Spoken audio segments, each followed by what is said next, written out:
Good morning. It's a beautiful morning, and let's talk about Francis Bacon. And this will probably be our last video in the Bacon series, and I don't think I'll have anything particularly useful to say to wrap it all up. There's more Bacon than we're going over in this series. More Bacon. Yeah, let's hope there's more bacon. Bacon is a good thing. Bacon is delicious.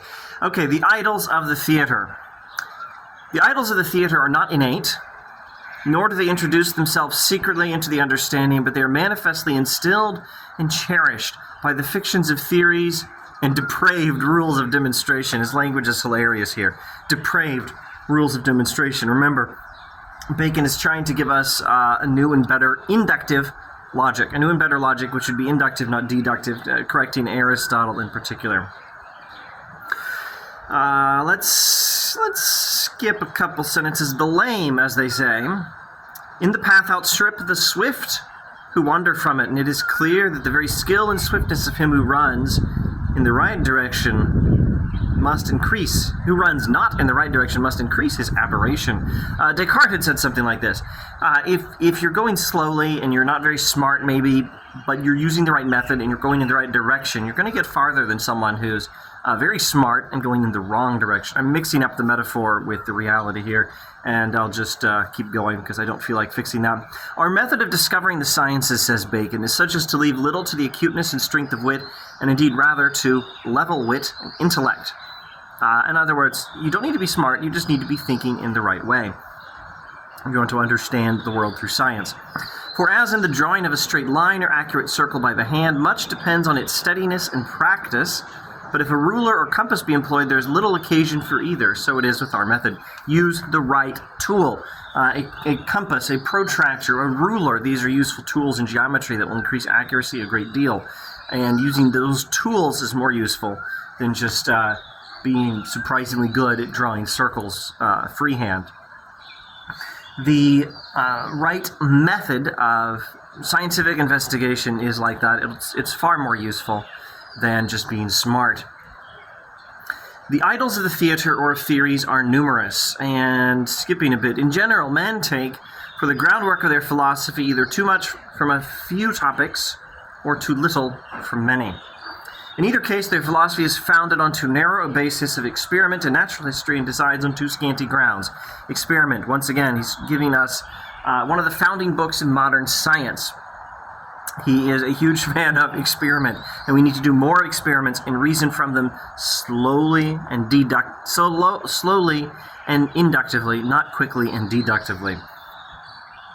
The theoretic philosopher seizes various common circumstances by experiment, without reducing them to certainty or examining and frequently considering them, and relies for the rest upon meditation and the activity of his wit. The theoretic philosopher he's talking about here does not enough experiments and reasons from them far too quickly. He's talking about Aristotle. There are other philosophers who have diligently and accurately attended to a few experiments and have thence presumed to deduce and invent systems of philosophy, forming everything in conformity with them. I would think these are a little bit better in Bacon's analysis, but still wrong. A third set, from their faith and religious veneration, introduced theology and traditions, the absurdity of some among them having proceeded so far as to seek and derive the sciences from spirits and genii, genii. Not exactly like in the Aladdin movie, but it's the same word. There are therefore three sources of error and three species of false philosophy: the sophistic, empiric, and superstitious. The sophistic, that would be the first one, that would be the Aristotle category. The empiric, that would be the somewhat better ones who diligently and accurately do a few experiments, but not enough. And the superstitious, these would be the religious type. I don't think he's saying all religious thinking is like that. He's at least officially a Christian. I though am not enough. I'm nothing like a Bacon scholar. I can't give you all the backstory on his life and tell you much about Bacon like that. I can just give you an introduction to some important readings in Bacon's Novum Organum. Aristotle affords the most eminent instance of the first, i.e. the sophistic, the ones who don't do anything like even nearly enough experiments.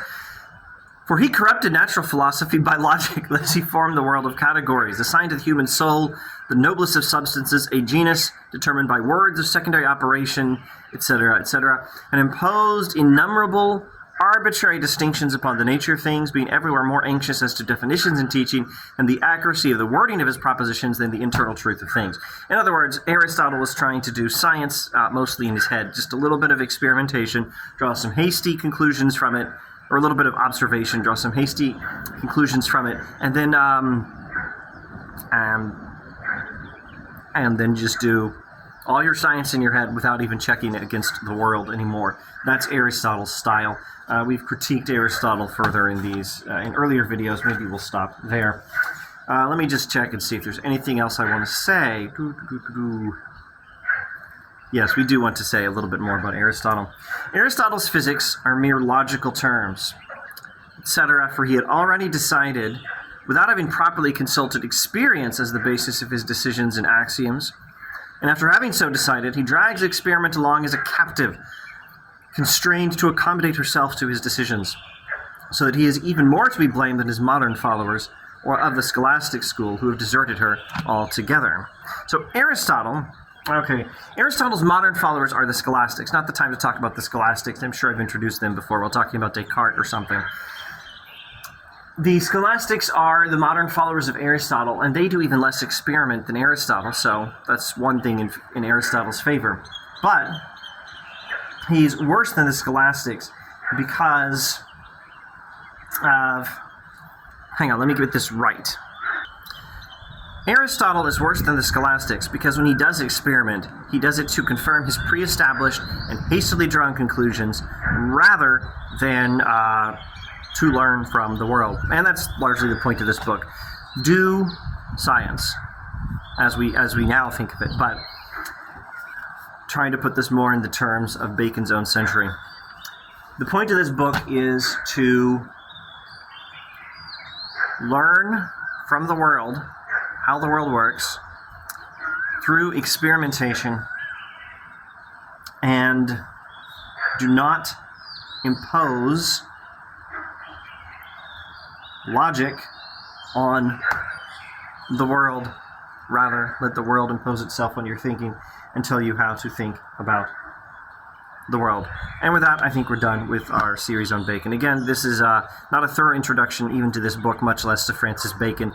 This is just a brief introduction, just some of the ideas, and these are some introductory readings in Francis Bacon. There's a lot more. If you like this philosophy, go read the book yourself, and read lots more philosophy. There's a lot more philosophy out there, and it's great, and I really need to shut up. Thanks for watching.